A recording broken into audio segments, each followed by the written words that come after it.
मैं हूं अरमान आसिफ और आप देख रहे हैं अरमान आसिफ ऑफिशियल। इस साल क्रिसमस इंडिया में बहुत ही धूमधाम से मनाया गया।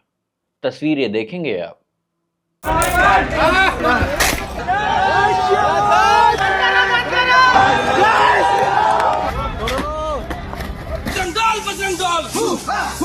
इस क्रिसमस 2025 में इंडिया के कुछ कुछ जगहों पर खुशियों के साथ साथ डर का भी माहौल बना हुआ था। आज हम बात करेंगे उन सभी इंसिडेंट की कि कहां कहां क्या क्या हुआ, बीजेपी सरकार इस पर क्यों थी चुप, और इंटरनेशनल अखबारों ने इसको लेकर क्या लिखा, और कैसे माइनॉरिटी के खिलाफ नफरत इंडिया में बढ़ती चली जा रही है। मल्टीपल इंसिडेंट अक्रॉस स्टेट, दूसरों को डराना धमकाना, तोड़ फोड़, ये सभी चीज इस क्रिसमस देखने को मिली। रायपुर छत्तीसगढ़, 30 से 40 लोग हाथ में डंडा, रॉड, हॉकी लेकर मॉल में घुसते हैं और वहां पर तोड़ फोड़ मचाते हैं। वहां पर खड़े स्टाफ की आईडी मांगते हैं, उनकी जात पूछते हैं, वो किस कास्ट के हैं ये सवाल करते हैं, और करीब 15 से 20 लाख रुपए का वो लोग तोड़ फोड़ कर नुकसान कर देते हैं। अब एक और इंसिडेंट सुनिए राजस्थान से। कुछ बजरंग दल के लोग एक स्कूल में घुसते हैं जहां पर क्रिसमस सेलिब्रेशन चल रही है। ये लोग कहते हैं कि तुम लोग इलीगल कन्वर्जन करा रहे हो, और फिर वहां पर ये लोग हाथापाई शुरू कर देते हैं। वहां पर जो छोटे छोटे बच्चे थे उनको डराते हैं, धमकाते हैं, और वहां पर जो क्रिसमस ट्री थी, जो डेकोरेशन के सामान था, उसको ये लोग तोड़ फोड़ के बर्बाद कर देते हैं। वहां पे जो टीचर्स थे उनके साथ ये हाथापाई करते हैं। अब सोचिए, ये लोग बच्चों को डरा रहे, कितनी बहादुरी का काम कर रहे हैं। अरे अगर कन्वर्जन चल भी रहा था तो राजस्थान पुलिस क्या कर रही थी? तुम लोग पुलिस के पास क्यों नहीं गए? और अगर पुलिस के पास जाते, पुलिस एक्शन ना लेती, तो फिर आगे का भी कानूनी प्रोसीजर होता है, उसके तहत भी आप लोग आगे बढ़ सकते हैं। मगर क्या किया जाए, आजकल ये कुछ कॉमन हो गया है इंडिया में। आगे बढ़ते हैं। अब एक इंसिडेंट हरियाणा से भी ले लीजिए। एक आदमी चर्च के अंदर घुसता है, वो वहां पर फादर को उल्टा सीधा कहता है, धमकाता है, और जीसस के पैदाइश के बारे में उल्टा सीधा कहता है। भुवनेश्वर ओडिशा में एक स्ट्रीट वेंडर जो सैंटा की कॉस्ट्यूम बेच रहा था, उसको एक आदमी कार से उतरता है और कहता है कि ये इंडिया है, हिंदू राष्ट्र है, और उस वेंडर की वहां पर कोई जगह नहीं है। ओह,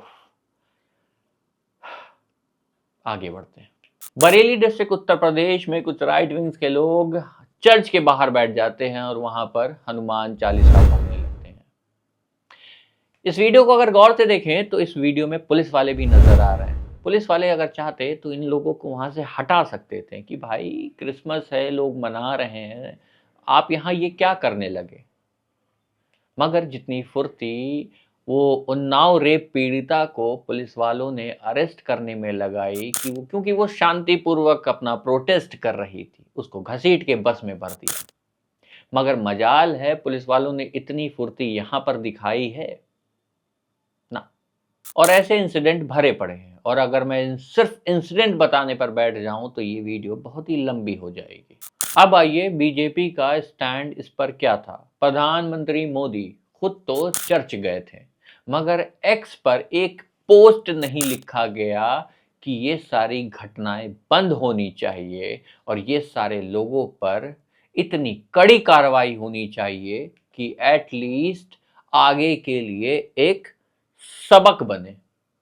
मगर ऐसा कोई भी एक्स पर पोस्ट नहीं आया जब तक कि मैं ये वीडियो रिकॉर्ड कर रहा हूँ। इन सब से ग्लोबली जो इंडिया की इमेज जा रही है वो कुछ ठीक नहीं जा रही है। अब सोचिए कि विदेशों में ना जाने कितने इंडियन हिंदू काम कर रहे हैं, कुछ क्रिश्चियंस कंट्री में कर रहे हैं, कुछ मुस्लिम्स कंट्री में कर रहे हैं।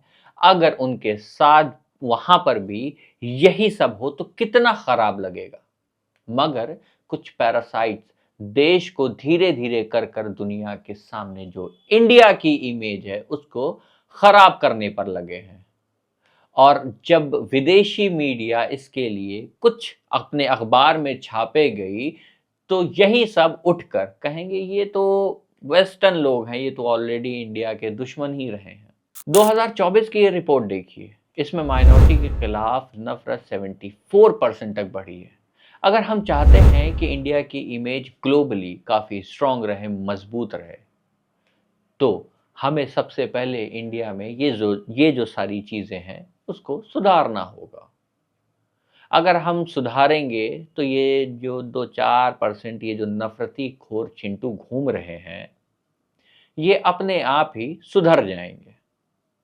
खैर इस वीडियो में इतना ही। मुझे दीजिए इजाज़त। Signing off from Arman Asif official.